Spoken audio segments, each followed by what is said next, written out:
سلام. تو این ویدیو میخوام برات یه راز عجیب از دنیای رازآلود رویاها رو بگم.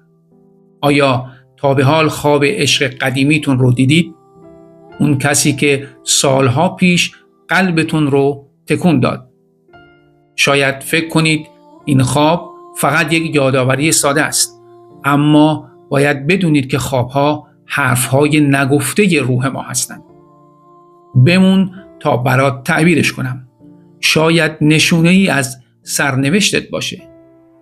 اگه تو همین خواب رو دیدی، لایک رو بزن. باید بگم خواب عشق قدیمی معمولاً نشانه احساسات سرکوب شده توئه. اگه تو خواب باهاش خوشحال بودی و همه چیز رمانتیک بود، یعنی دلت هنوز به گذشته چسبیده. شاید وقتشه احساساتت رو بازنگری کنی. اما اگه تو خواب با هم بحث کردید، عصبانی بودید و خوابت پر از تنش و ناراحتی بود، یعنی هنوز زخمهای گذشته التیام نیافته.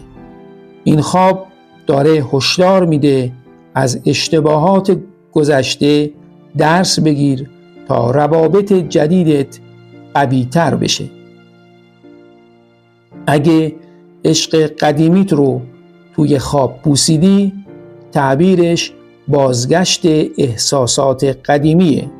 مراقب باش، ممکنه دوباره وارد زندگیت بشه.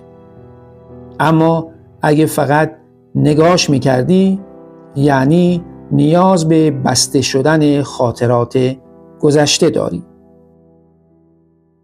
دوست من، پس این خوابها رو جدی بگیر و ازشون برای رشد خودت استفاده کن. کامنت بذار تو چه خوابی از عشق قدیمیت دیدی. ویدیو رو با دوستات به اشتراک بذار و بفرست برای اونی که باید این ویدیو رو ببینه. و برای دیدن تعبیرهای بیشتر حتما کانال رو سابسکرایب کن.